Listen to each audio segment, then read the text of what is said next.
Channel name is Brrrrtcorp, All right. based off of the A10. Okay. And yeah, I just wanted to kind of get a story of the guys on the ground, and obviously as a A10 pilot, that's your primary mission. So yeah, can you just introduce yourself and All right. what's your name? Yep. My name's Vince Shearer. My call sign's Snapper. I flew A10s starting in '04 and finished up about 2015 off and on. Had 3 assignments in the A10, A model and C model. And many deployments, 3 A10 deployments, 1 MC-12 deployment, all out of Bagram. So that's kind of the big picture of my Air Force combat experience. I did 20 years, retired in 2020, and am now a GS instructor pilot flying T-38s at the pilot instructor training course. So I teach the new T-38 instructors how to be T-38 instructors at Randolph Air Force Base. So manned aircraft pilot still, as a retiree, as a government service civilian, kind of a unicorn job. Get to keep doing what I was doing for more pay while I'm collecting retirement from active duty. So very lucky to be where I'm at. Been a long history for me for flying, over 4,300 hours of flying in Air Force airplanes and counting. So that's a little bit of background. What else? What else do you want to hear about? Yeah, so I guess kind of take us back to your early Air Force career. What got you into it? Yeah, okay. So I was born in '78, grew up in the '80s, and then, man, I was just at the right age when Top Gun came out. My brother was a couple years older than me, and it was a pretty impactful movie. We were fired up about flying and going up there and being fighter pilots from watching the Top Gun movie, man. And so we ended up, both of us, getting, because of athletics, not because of academics. I was recruited to play football for the Air Force Academy. I graduated Academy 2001. I played prep school a year, freshman and sophomore year. I got hurt quite a bit, a lot of injuries playing football, so I never actually got to step on the varsity field. But Did had a those great count time. in your VA rating? Oh, all the injuries, yes, that definitely accumulated my VA problems. I've had 8 orthopedic surgeries Oh man. for various knees, elbows, shoulders, you name it. I've had the injury. So, yeah, I have high VA rating, and a lot of my time is spent pain managing. I just actually had my spine fused L4, L5 6 months ago, and I'm getting my waiver to fly again. I've been grounded for a little while, but I should be flying again shortly. So a lot of pain, a lot of Yeah. broken things, but still got to rock a 20-year flying career. So let's see. Graduated 2001 Air Force Academy. Went to initial flying training in Colorado Springs, where you get your private pilot license. I was at Meadow Lake Airport out there with civilian instructors getting a private license. Took a few months to get that done, then was assigned to Columbus Air Force Base for UPT. That was T-37s. I'm kind of old. They don't have those around anymore. T-37s was what I flew first, then T-38A models, and then IFF after that. No, UPT, that's upgrade pilot training? That's undergraduate. Undergraduate. Okay. So it is Joe Bag of Donuts off the street. Never flown an airplane before. During my era, they made you go do that introduction to flying training, IFT, where you get your private pilot license with a civilian. So it's not quite Joe Bag of Donuts off the street. In later eras, they dropped that requirement, and so it was really any guy off the street that graduated college and wanted a pilot slot, got a pilot slot. Then they go through this training, and it's training a Air Force jet pilot from scratch. Okay. In my era, it was the specialized SUPT, specialized undergraduate pilot training. So there were 4 tracks. In my era, again, a lot of things that I'm going to talk about are specific to when I went through.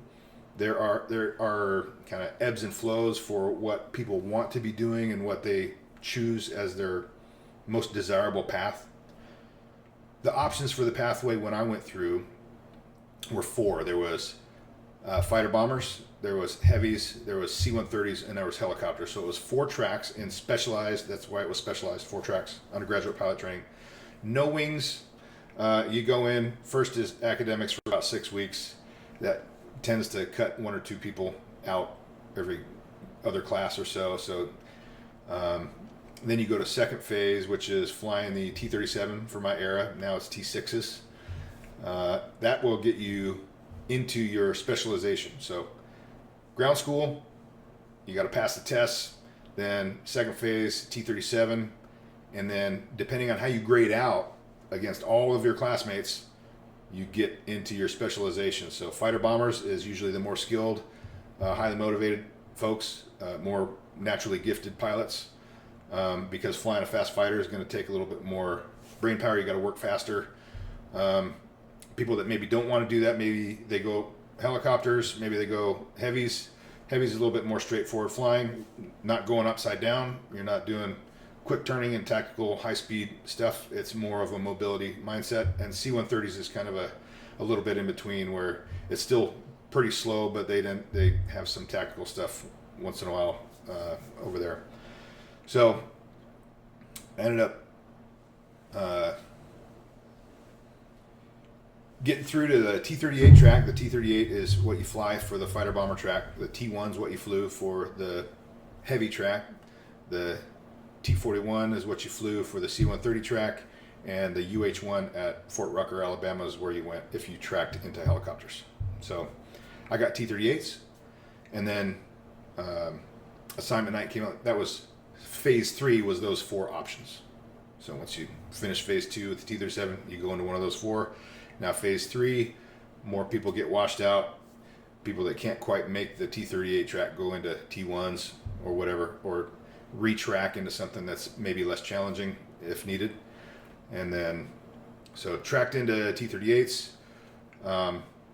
There's a kind of important bit that defines who I am up to this point. When I was at the Air Force Academy, my brother graduated in '98. He was a Western Athletic Conference champion wrestler. He was a badass athlete.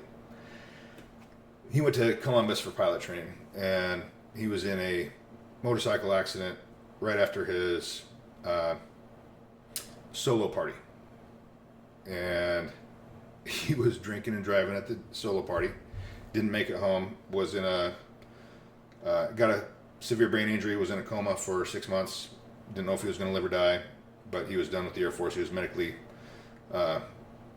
discharged, found not in the line of duty, so no more support from Air Force. He was kind of just chucked to the wind after that. So I was a junior at the Air Force Academy when that happened. It was '99, and I graduated in 2001. So at that moment in 1999, it shifted my world. So things came easily to me up to that point. I was pretty nonchalant about stuff. I was pretty cocky. I was not focused. And when that occurred, my best friend in life, my brother, 2 years older than me, my guy that I'm following through, going to the academy, he was recruited for wrestling. I was recruited for football. Is now unable to walk and talk. And so it was time for me to buckle down and show the world that one of the Shear boys is going to do it right. So when I got to pilot training, I was most definitely focused, laser focused. I probably have less mental capacity than maybe 80% of the folks out there, but I had more drive than 100% of them because of that laser focus and that tragedy that I felt a couple years prior. And it was very specific and very dedicated laser focus going through pilot training to get the choice that I wanted, and I wanted to fly A-10s. So I did everything in my power to succeed, and it kind of takes someone who's driven to get through, especially with a brain like mine, I think, going through T-38 program. Anyways, I'll try to finish it off here. So through that drive, I get into 38s. I graduate 38s. Assignment night comes along. I get A-10s. My flight commander's like, dude, 2 hours ago you were an F-16 pilot, but I made some phone calls and they flopped it for next class. They gave the A-10 from next class over to you because I think you need to fly slower. And I'm like, sweet. So maybe some of that burning fire did something for him to say, I want to get this guy what he wants, because I was very dedicated, even though I might have been a little slower than the rest. I don't know how true that is, but that's just the way I felt about it. So then I went to IFF. That was the worst time of my life. Went to Shepherd Air Force Base, T-38B models, dropping BDU 33s, little practice bombs off these airplanes, and just had a rough time with it. The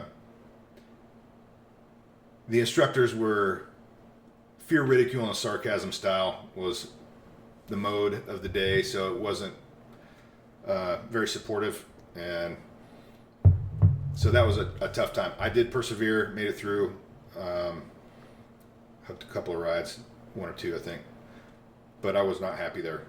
Then I finally get to Tucson, Arizona for Davis Mothin's A-10 initial qualification training in the A-10A model, and felt right at home, and really enjoyed that. So that's the build up into becoming the A-10 pilot. That was kind of like the pathway.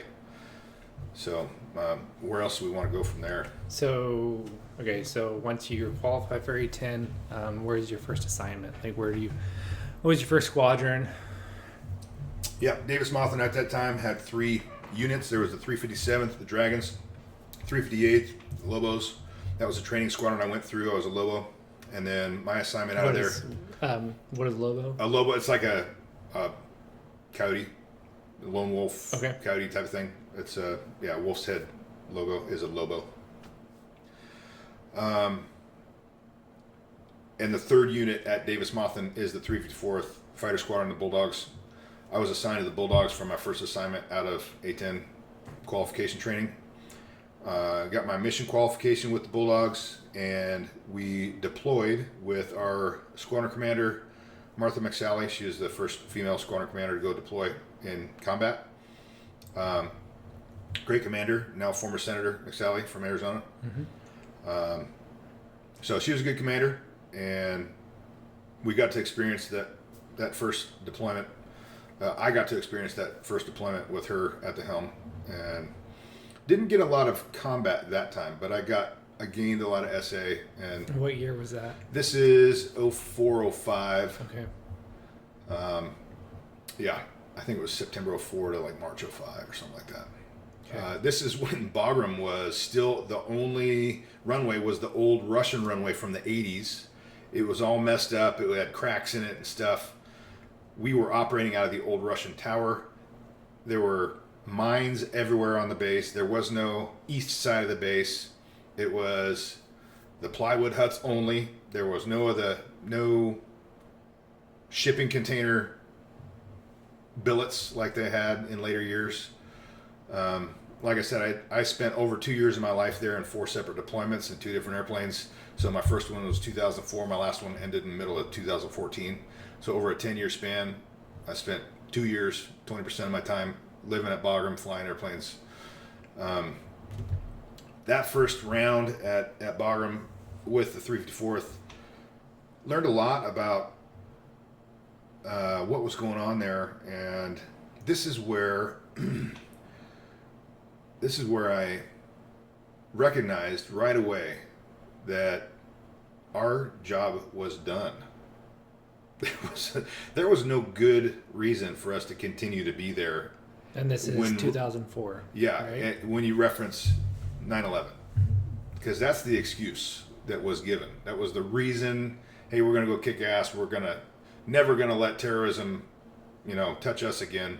Meanwhile, we're making dozens more terrorists per strike than ever existed prior to us being there. We are perpetuating the problem by being here. It was clear to me in 2004, 2005. I don't care how you put the lipstick on the pig and say all kinds of great platitudes and great leadership speeches and stuff.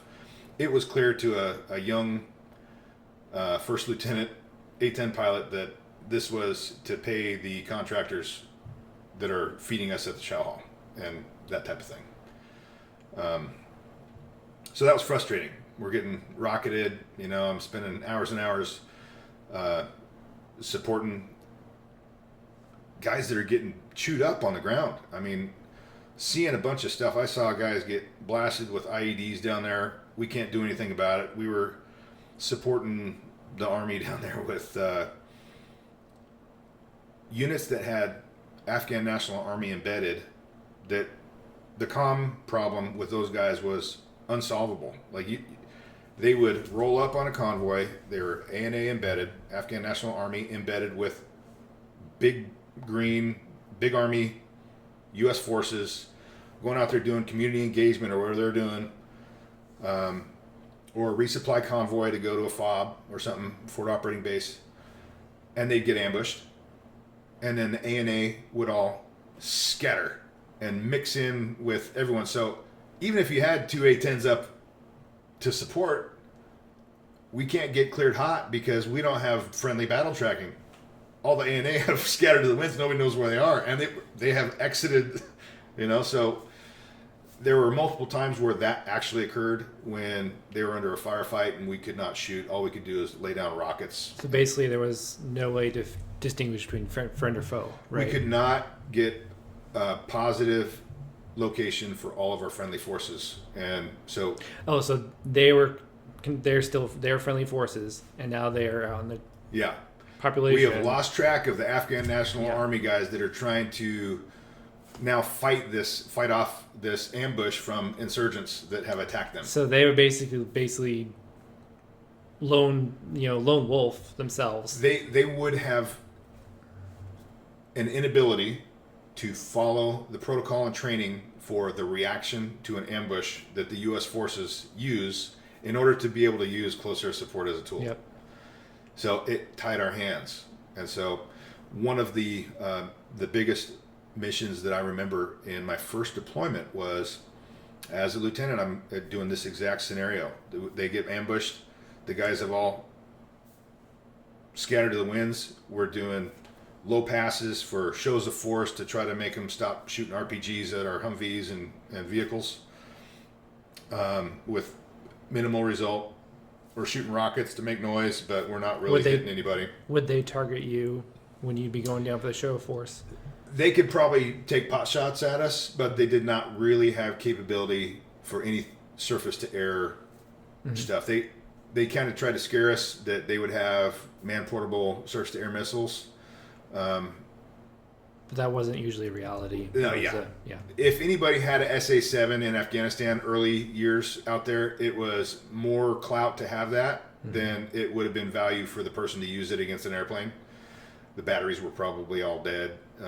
So it was more of a status symbol than a operational useful item for the insurgents.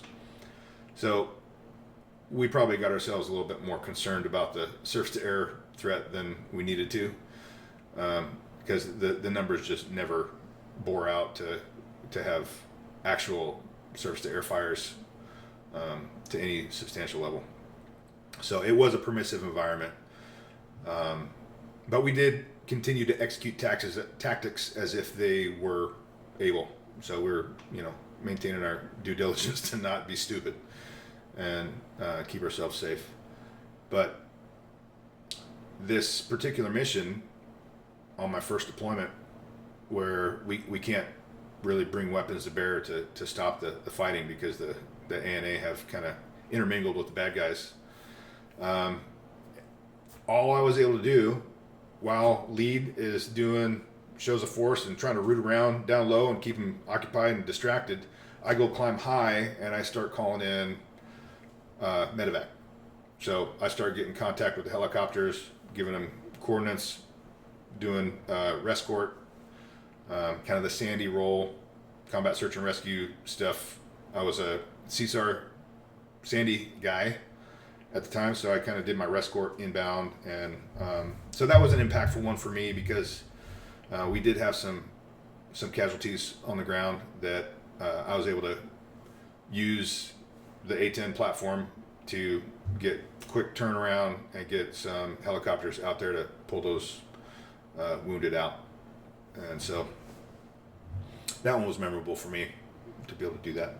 Even though I didn't get to go kinetic and shoot anybody to defend those guys, I was able to help them with the medevac. Yeah, so even though you weren't able to do your primary mission, you're still able to use your your presence there to still save lives. Yeah. And those are the type of things that make me okay with doing what I did.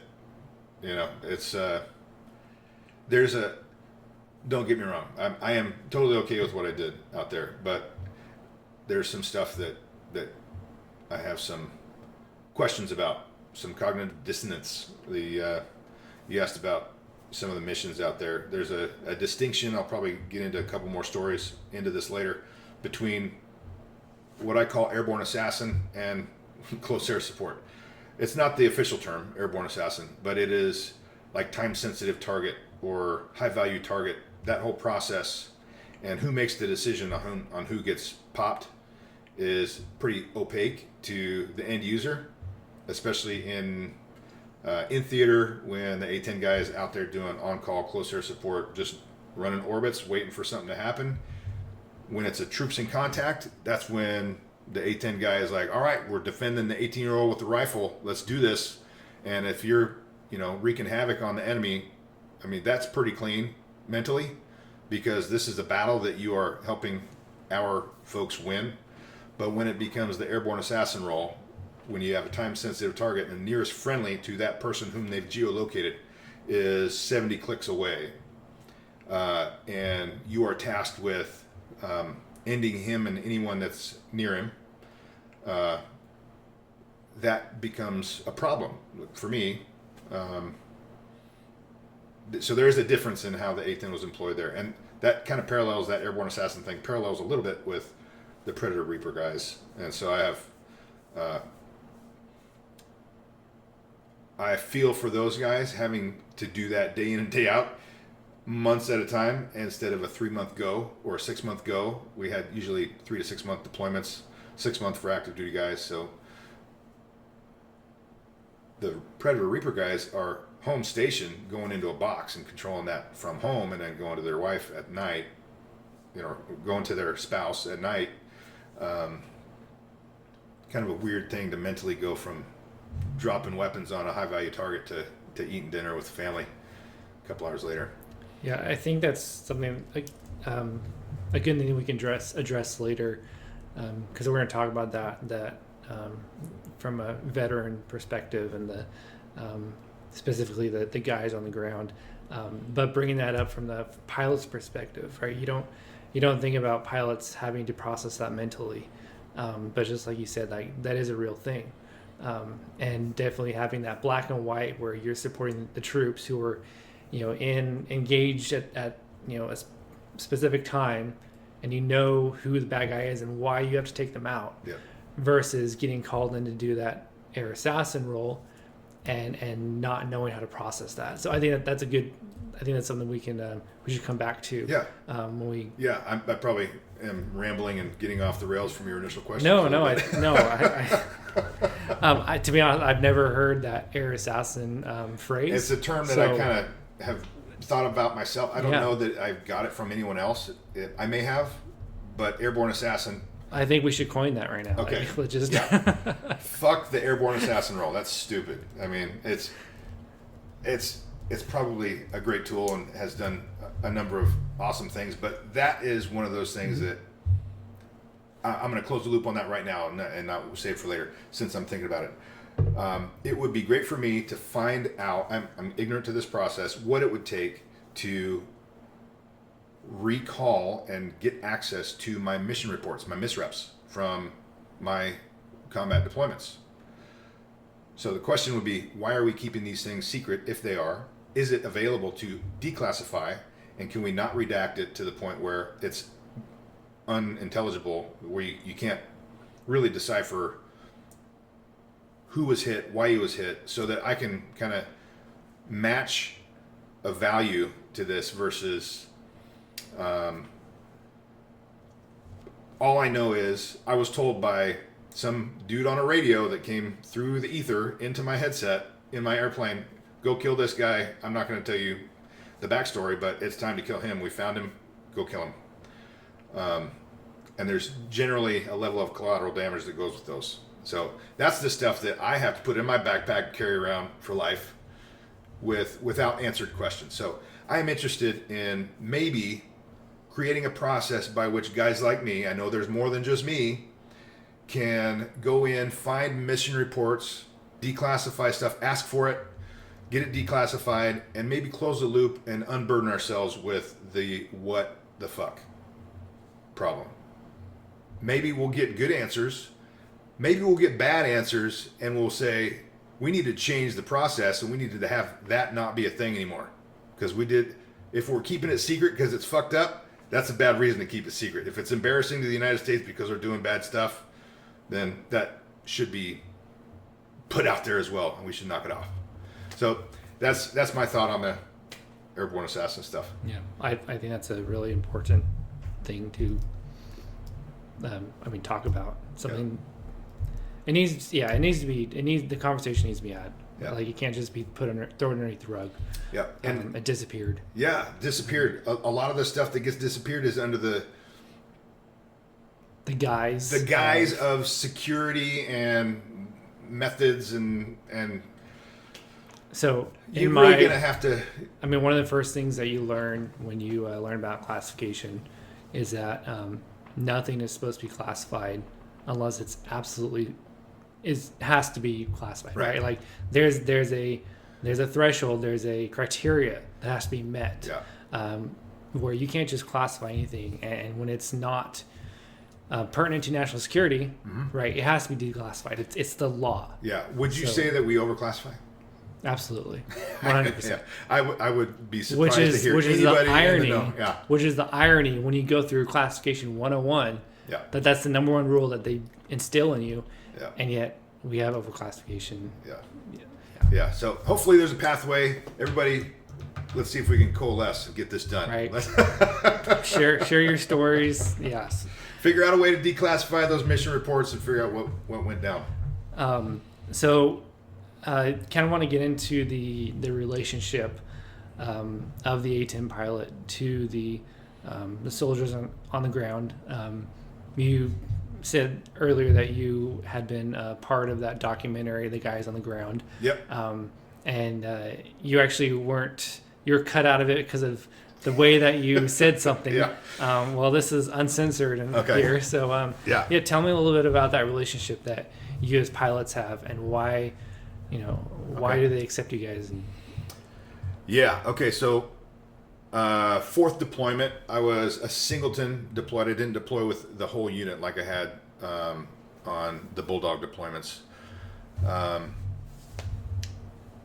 I was attached to the 303rd Fighter Squadron out of Kansas City. So the KC Hogs, these guys are complete badasses. They had the top of the line equipment. It was not an active duty squadron. It was a guard unit. Now it was a TFI, so it had a couple active duty guys, but it was primarily a guard unit.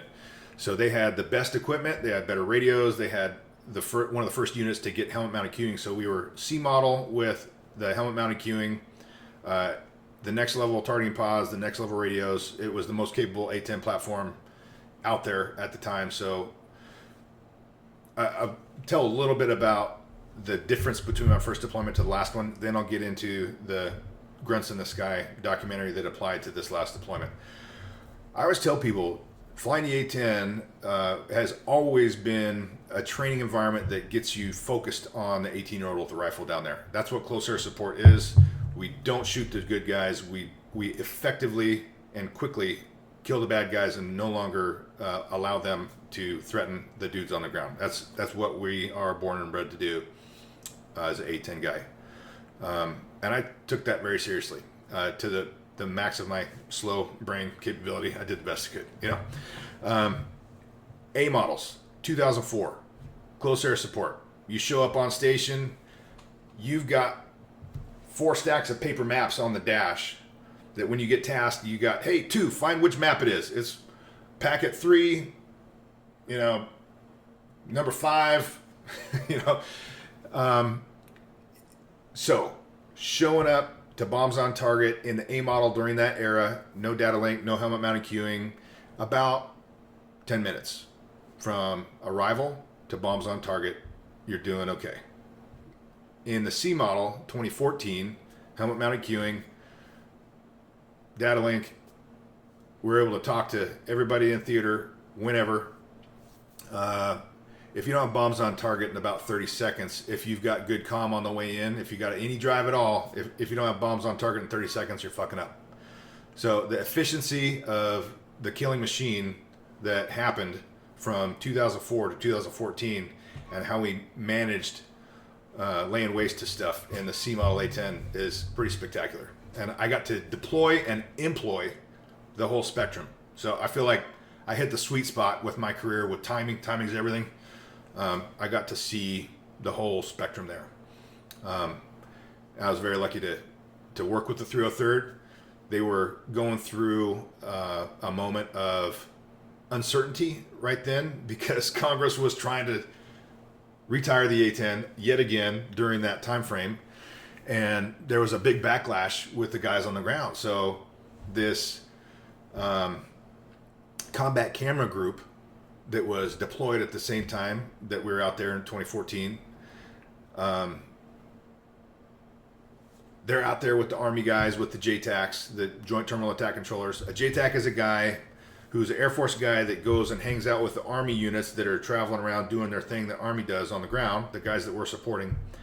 They have a radio on their back, and they call in when they get in a fight. They get on the radio and say, "Hey, A10, there's the bad guy. Here's his grid. I'm the good guy. Don't fucking shoot me. Shoot them. Go." That's kind of the layman's term of what a JTAC, Joint Terminal Attack Controller, does. He's the guy that gives you the clearance as the airplane to drop weapons. Make sure we don't hit good guys and make sure the bad guys go away. So those JTACs have the combat camera guys embedded with them, and they get the idea, hey, this A10 retirement is bullshit, and let's do a Save the A10 video. 303rd are a bunch of badasses. They said they can help us out with making videos and stuff. So they put this thing together and they make a first cut, and it was kind of embarrassing. I remember walking into the building after the guys showed the first cut, and I had a scene in there where when I showed him into the room, the reaction of the guys was, Jesus Christ, Vince, what the fuck is wrong with you? You're a psycho. You're a psycho, man. What's wrong with you? No, it was, what I said, I think, was, I don't have a problem sleeping at night if I had to kill a lot of people, because those guys on the ground were trying to kill my brother, that 18-year-old with the rifle. And so that sounded a little bit callous, a little bit cold, but that's the truth of the matter. That's where my mind sat. But that did not, this is where this interview is different than that one. I still felt the same way at the time, but I did not feel free to say it. That the other half of what we do out there, that time-sensitive targeting, that airborne assassin role, the high-value target stuff, I did have a problem sleeping at night after executing one of those, and still do. So that stuff, unfortunately, that was the the bit that lasted in that first cut. The second cut of the Save the Hog video did not include that clip, and I'm grateful for that. So most of the consumption of the Grunts in the Sky video was without that clip of me talking about that. So so that's the whole story. That's the background of that video and how I felt about it. But yeah, it was great as an A10 guy. One other piece of this whole thing, that combat camera group that was bouncing around between the Army and the 303rd and those guys doing the videos and splicing all that stuff together and making that video, kind of illustrated how Army guys and units that were being supported by A10 units that were deployed downrange would travel to Bagram to meet the guys. We would know the dude's name by call sign. I would know what the guy's name was per the call sign that I'm hearing on the radio. And I just had, dinner at the chow hall with him last week or whatever. And so we build rapport. We know who we're talking to. And it's more than just a voice. It's a dude we know. So there's a lot of that type of closeness that develops with the A10 unit. I don't know if that develops at other units. I'm not sure. But I did experience it because we were in an A10 unit. So that may be something that's unique. It may not be. I'm not sure. So, let's see. Do you have any others stories of when you did have to, you listen to the guy on the radio who you had chow with, and you hear that call for support. And I imagine that adds an emotional part to, hey, we need to get warheads and foreheads ASAP because, I know that guy. Like, those are my grunts. Yeah. Well, no, I never actually. Most of the ones that I recognized were like, just nothing was going on. I mean, that's the majority of what the missions that we do. There wasn't much going on a lot of times. I really can't say that any of the guys that we met there. Don't get me wrong. Other guys in the unit actually responded to stuff where the guys that I had met were involved in, but it never timed out where I was one of those guys. So it was usually some of the biggest fighting was like black ops dudes at night. That was some shit that I'm watching from the sky and participating in. So the big army JTAC guys and the ones that traveled up to Bagram a lot were never involved in something that I was feeling their emotion and getting emotionally involved because I know them personally. Yeah. That never happened to me. Was there an emotional aspect of your mission? How would you, if it was, like, how would you, try to turn that off while you're on mission and then, turn it back on? Like, what was that like? I think there's 3 different ways that I can respond to that about different places of the emotion. So yes, there's a lot of emotion that goes on. When things are boring and little shit's messing up, I would get emotional. I would get pissed off flying the jet. If something's broke on the jet, my tanker decided to leave, my data link breaks, radio stopped working, something like that. Bad weather. I'm trying to get down here and connect with the JTAC and things are fighting me. That's emotional. I get angry about that, hearing the emotion on the JTAC or the guy on the radio, that one's a little bit different. But when I hear that emotion develop and build, that's when it dials me right back into my training and I go, it's full stoic. It's like, what's the job? I got to nail this, because I go back to extra calm with my voice. So what he hears over the radio is someone who's confident, calm, collected, deliberate, and trying to be efficient with communication so that we don't lose an opportunity to keep him going. I heard I had an instructor tell me one time, you'll be stressed out, but the goal is to turn those butterflies, right, and put them into formation so that your butterflies are flying in formation. Yep, it elevates, channel that stress. Yeah, right? It elevates your frequency in your body, but you use it and channel it to continue your mission. Yep. I went on your website yesterday and I was reading. You had one post from a couple of years ago, and I don't. Oh, it was you were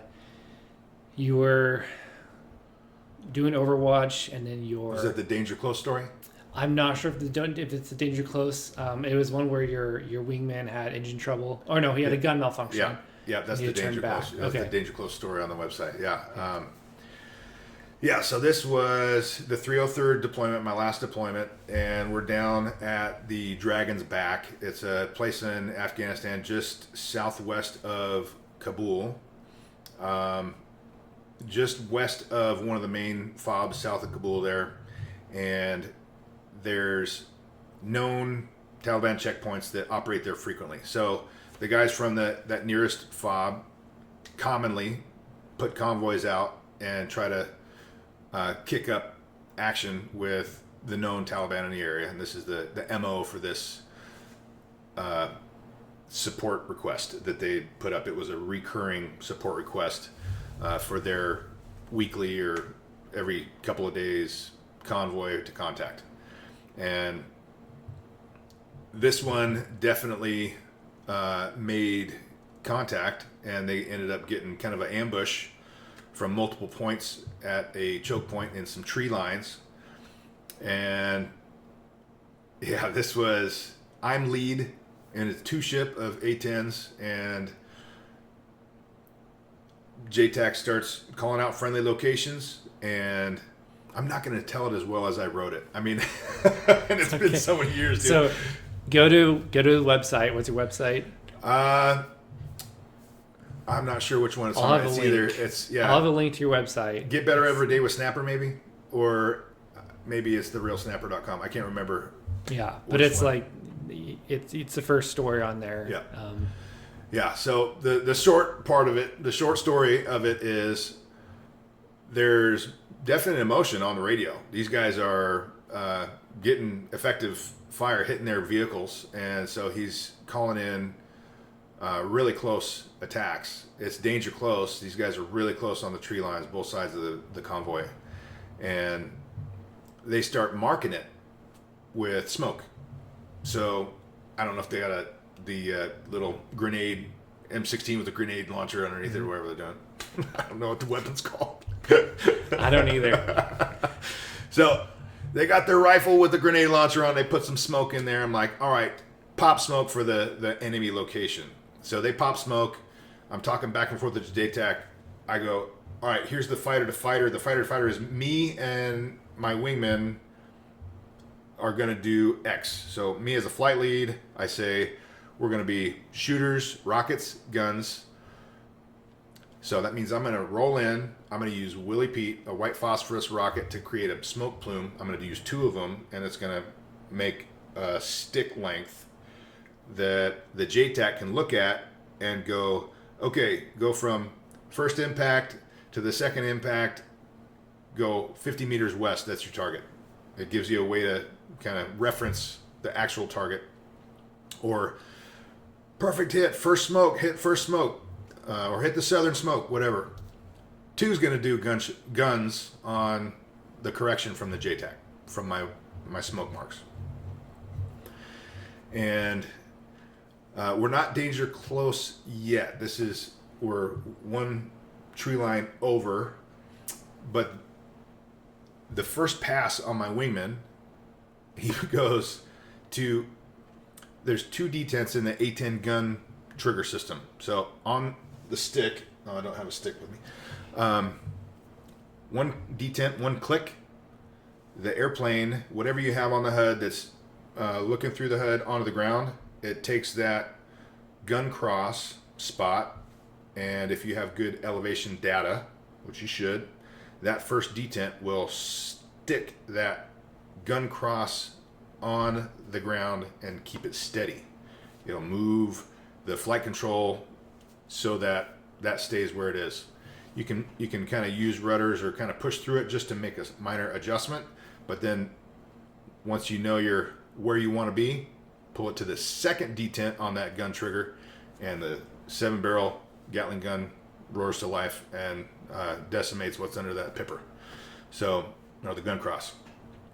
So when he did that, when he got to the second detent, he got a generator blew up. It sent trons through the jet. The precision attitude control quit, and the jet starts bucking. But he's still got his hand on the trigger. He's got his finger on the trigger still, just for a little bit. It takes a second to get 70 rounds out. So we get a good number of rounds going out without precision attitude control engaged. And we're close enough for that to make me real nervous. I see this happening, and I'm like, what's this next fucking radio call going to sound like? You know, I'm thinking maybe we hit some good guys. Luckily, we didn't. It was a good radio call. Good hits, do it again. And then my wingman's like, I'm all fucked up. This jet's, I don't even know what's going on. I'm like, climb, get out of my way. And so from that point on, it's just, I sent him home. So it's just me with these guys to finish it off. And so I ended up shooting 700-800 rounds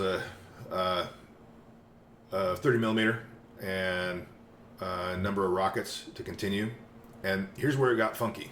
The JTAC tasks another guy as they're moving now to try to break contact and blast through this ambush, he tasks another guy to use smoke. And he's using a different color smoke, and he's using a different method. The way it first comes across is that he's going to do the same thing the first guy did, launch it to the enemy position.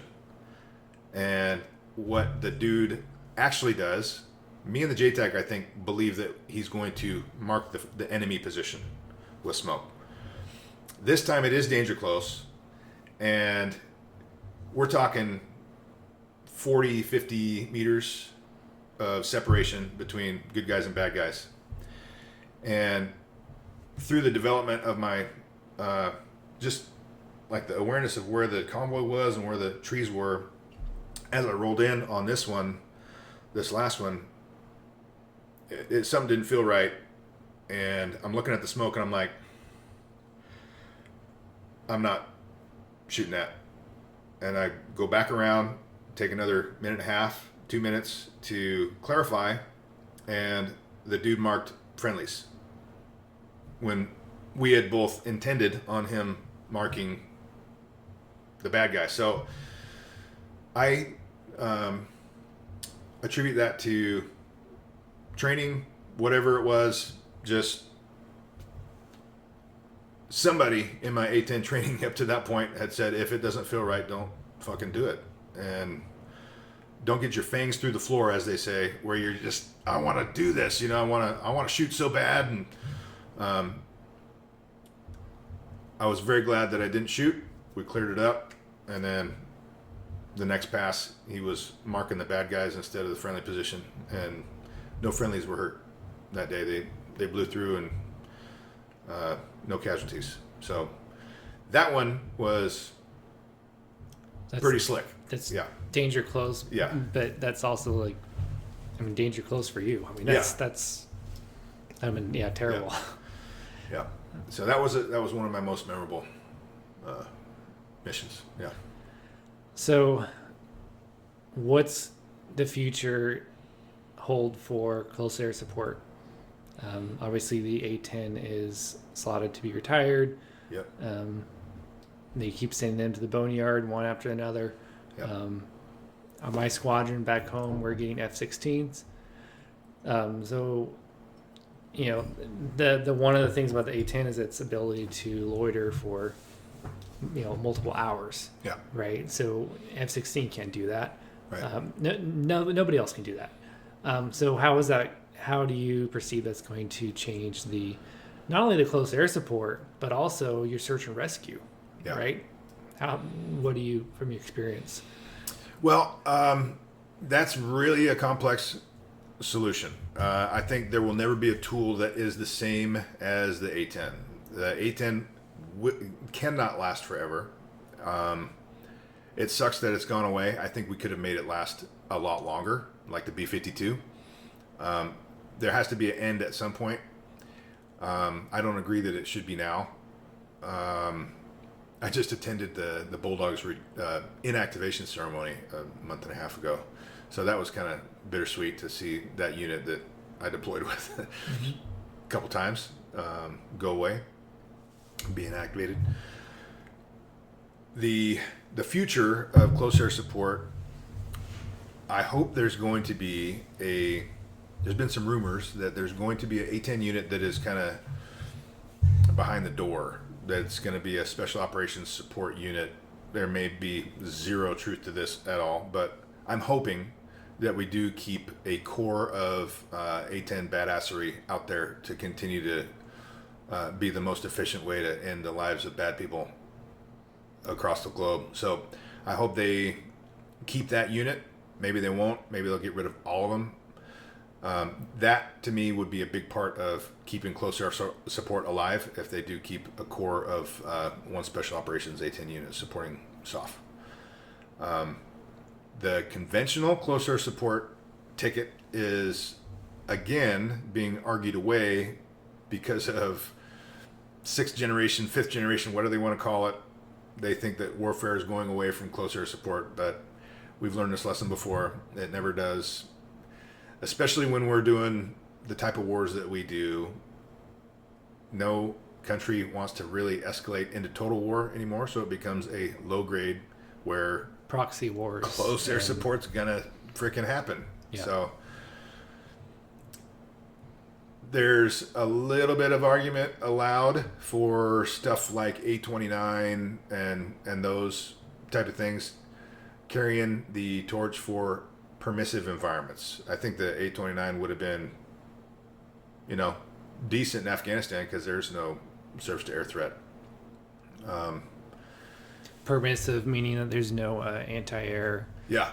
There's no air defense in the environment. Yep. There's no air-to-air threat. There's no surface-to-air threat. You can go out there and do close air support without having to do a whole lot of defense or fighting on your way in or out. And that's what those single-engine turboprops could be a great replacement at a lower cost than an A-10 unit. There's pluses and minuses to all that, and people that know a lot more of the details about A-29 would probably be able to flesh that out quite a bit more. But I see that being a mitigation to the loss of the A-10 is something like the light attack platforms that are out there now. The Air Tractor has been purchased and acquired. That's a crop duster that's now up armored that has a bunch of shit on it.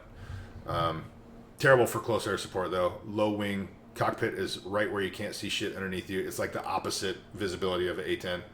So, Yeah,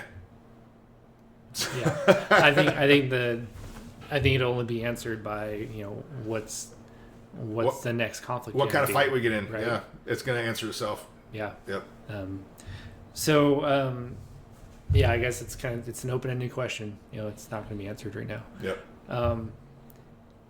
I think we can kind of go into wrap this up by going into you were a flight commander. Talking a little bit about leadership and how you learned how to be a leader, and some leadership advice you can give to NCOs and other. Man, that is such a huge topic. That is I know. So broad. Yeah. To me, leadership, it has to be genuine. You have to be coming from a place of well-held views and philosophy. I think you've got to have something to stand for. You should at least strive to develop a framework if you're going to be in a leadership position of where you stand on things that matter to the people that are under you. You can't just go in there and wing it and be inconsistent. You've got to establish your, if you want to put it in political terms, platform. What do you stand for?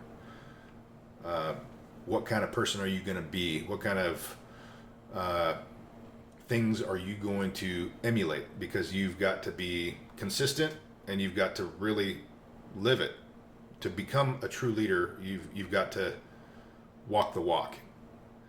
And it becomes real clear real fast when it's a leader who's just singing platitudes and, saying the right words, but,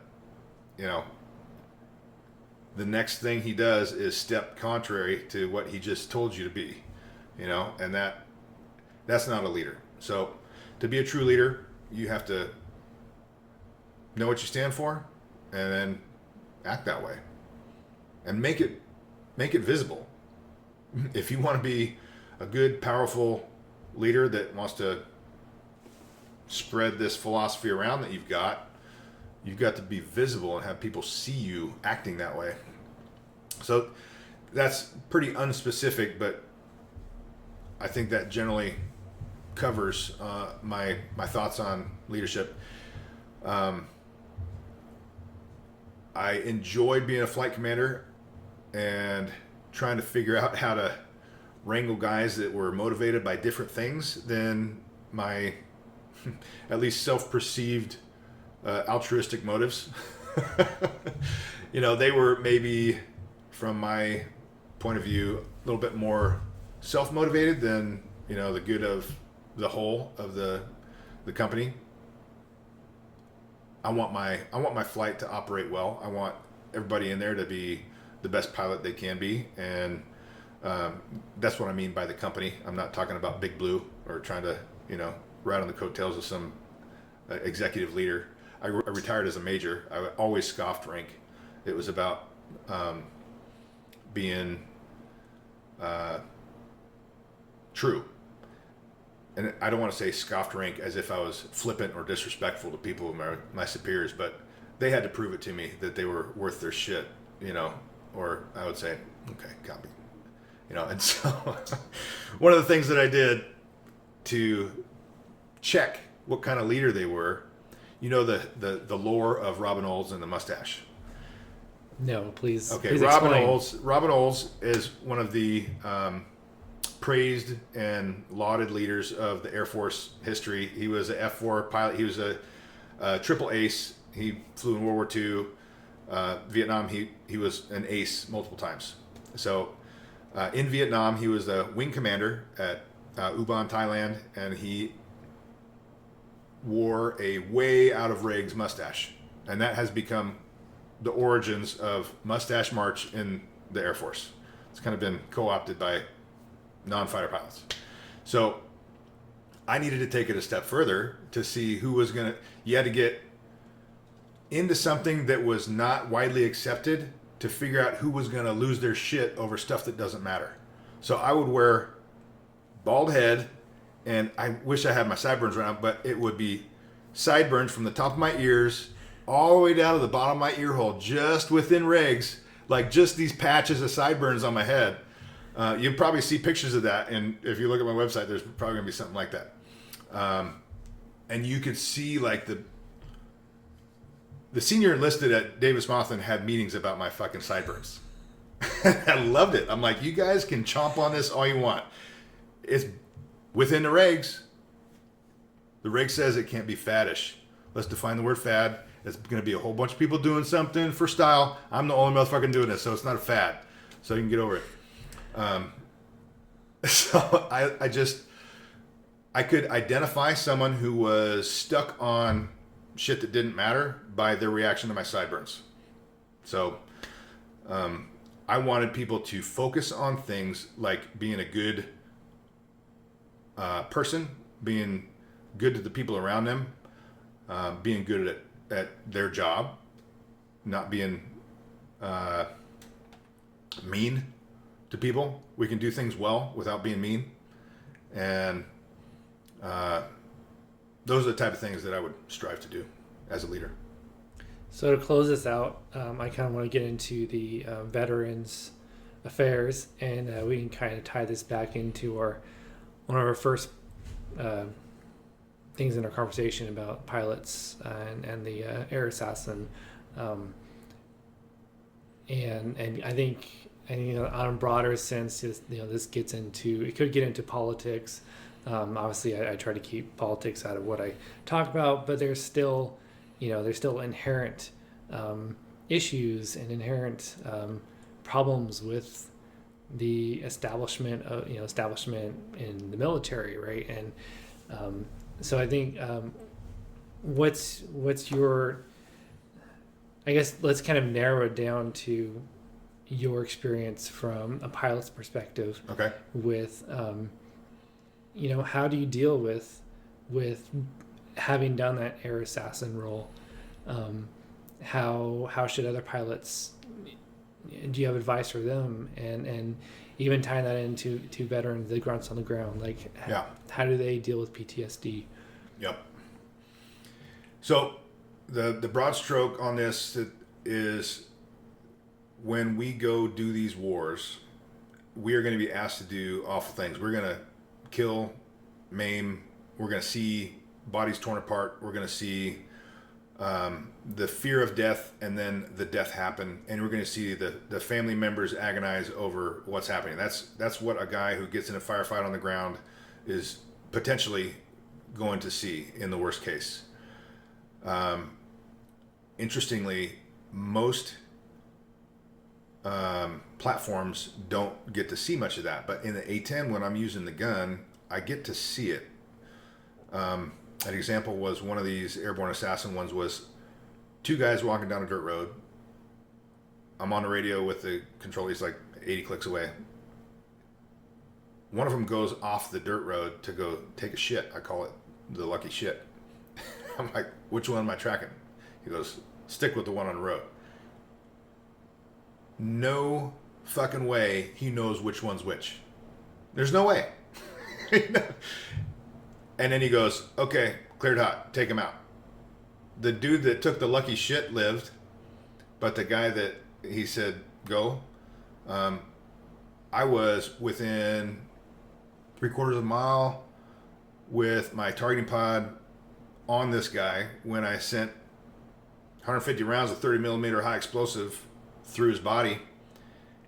And then I come back around, my number 2 misses like by 30 meters, completely missed. I'm laughing because it was the weapons officer of the squadron, and should have been better. He should have hit. Maybe he missed deliberately. I don't know. I come back around, and I've got like straight up great targeting pod video of this dude in pieces, bleeding out on the gravel road, and this video is being sent to the guy that's talking to me, and he goes, take another pass. And I'm like, say again? Yeah, I want you to make sure he's dead. So, all right, you're the boss, bro. He's done, but I'll do another pass. So to me, stuff like that kind of fucks with your mind. I got no backstory on this dude. I don't know if the bad guy was the one over there taking shit. I guarantee that the dude controlling this doesn't know. I mean, in my own mind, I say I guarantee, but I can't guarantee because I don't know if he knew or not. Maybe he did. I doubt it. So what was the value of doing that? He's somewhere that is so separated from any American, in theater or not, especially any American in the United States. Is there a chance that that dude's going to have any impact on any one American person in the CONUS? 0%. No chance. But I've been called upon to take him out. So, yeah, that stuff. There's a number of other stories along those lines for me. So it brings it back to what's the worth of us being there in the first place. And I think we are in an era right now where the close hold of propaganda and the ability for a government to lie to its people is diminishing.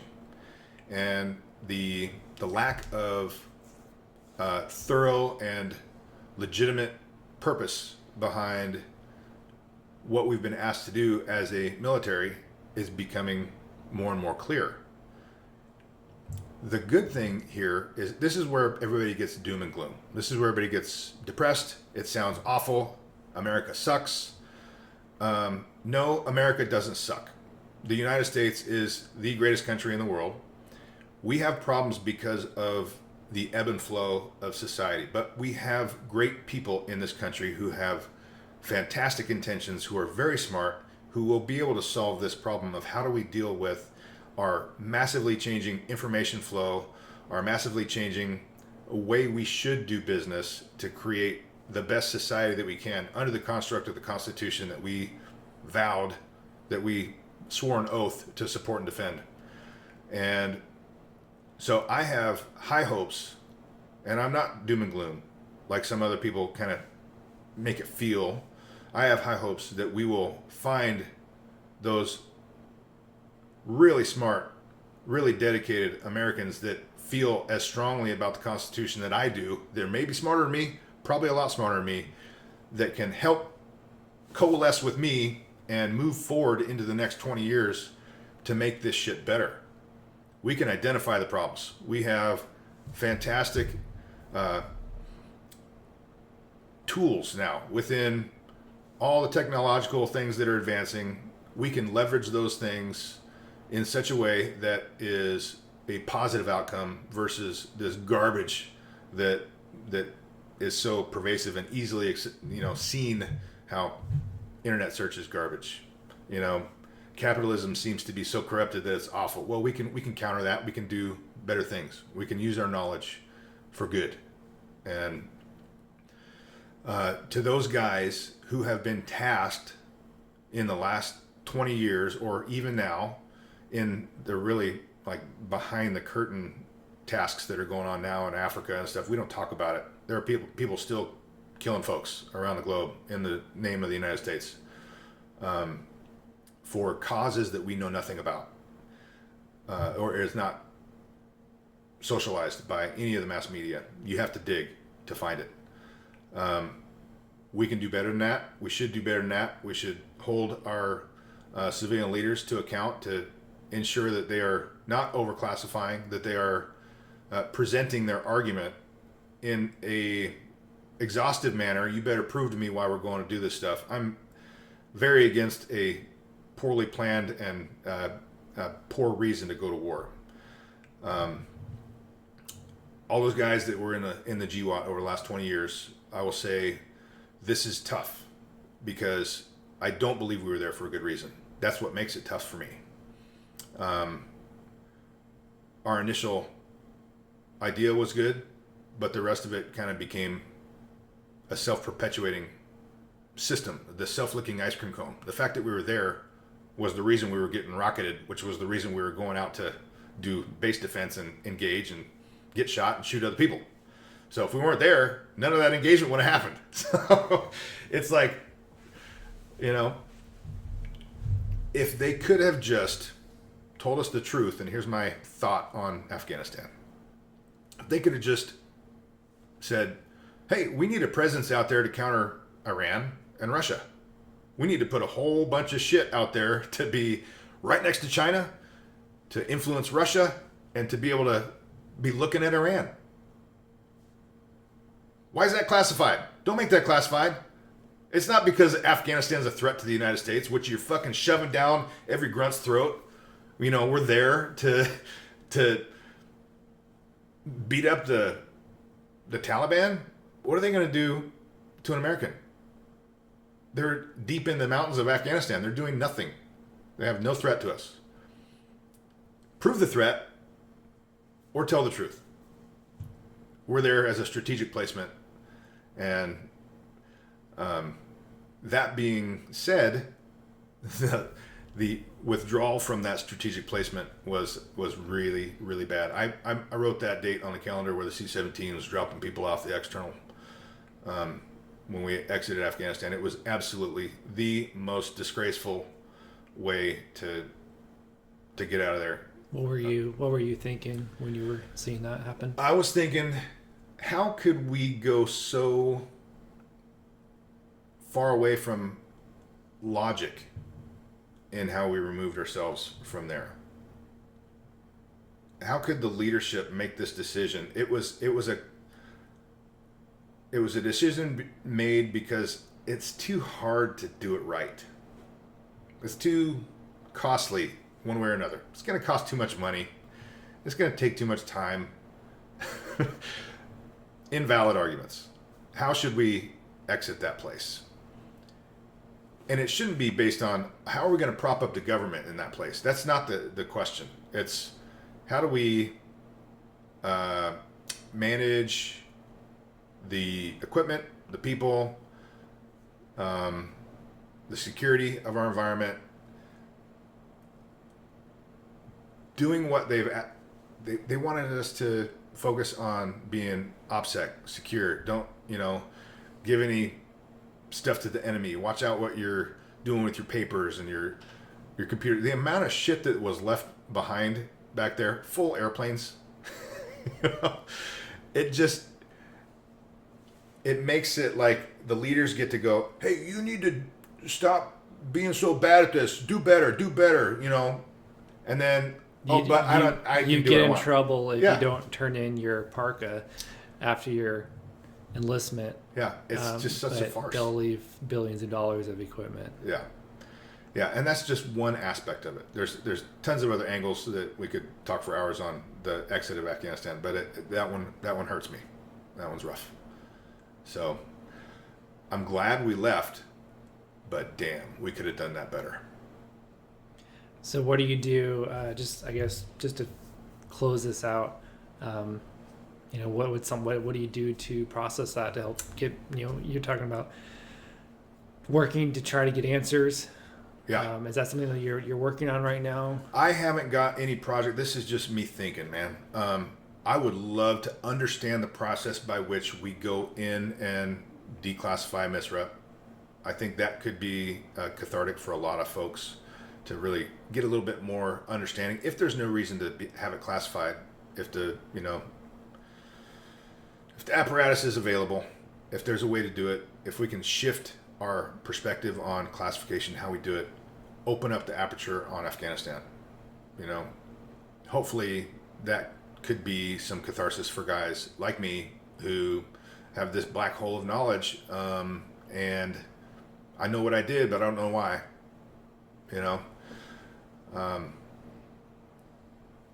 And what I am worried about is that the answer is going to be no, we can't declassify because it's just going to be embarrassing, and that seems wrong. So, well, that is wrong. That's actually against the law. Yeah. that is literally in the, I don't know what regulation, but it's literally one of the aspects is declassification cannot be based on embarrassment. Yeah. It's literally word for word. Yeah. Yes. Well, thankfully, I'm glad you know that. 'Cause I didn't know that. I am so ignorant to this declassification process. I think that could help. And what I would say to the guys who are hurting, the guys that have moments where you hear a story on a podcast or you hear something random that brings that moment back into your head, just realize that life is flowing like a stream, going different turns. It's going to get better. This will turn the other way again, and surround yourself with people who are, if you've got loving family or friends,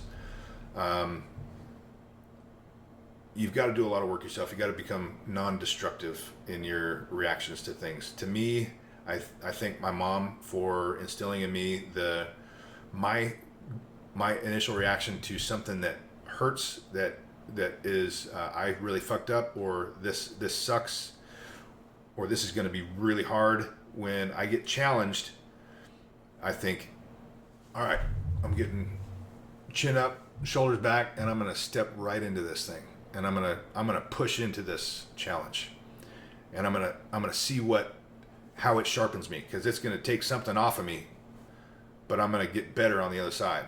So that's how I approach it, and I think that's maybe a good element for guys to get through these difficult things. When they come up, you can't control when it comes up. I have times where I'm like, man, I wish I wasn't thinking about taking out that whole fucking family under that set of trees over there in Afghanistan, but here I am thinking about it.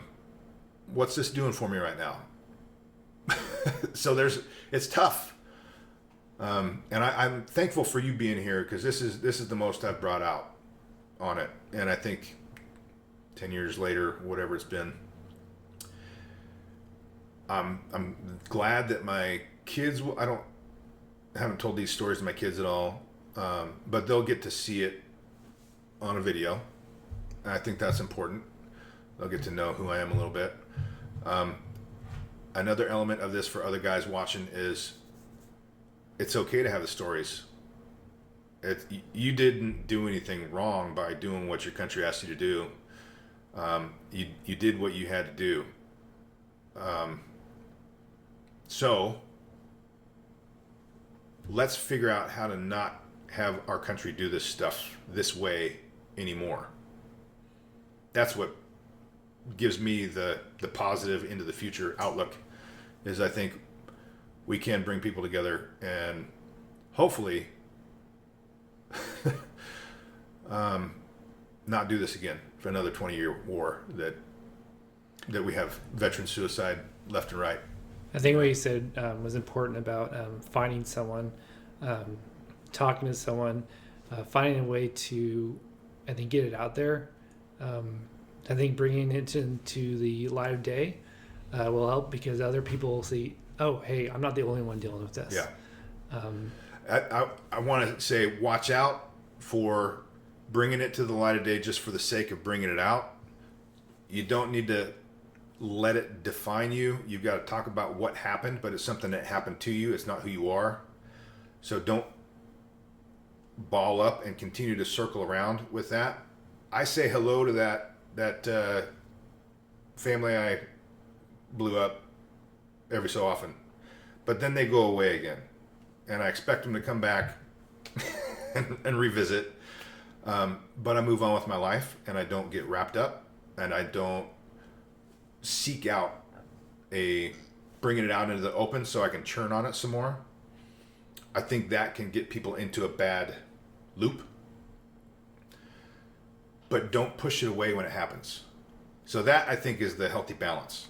You gotta let it arrive, talk to it a little bit, figure something out about it, and then go, okay, it's time for me to go eat dinner with my kids.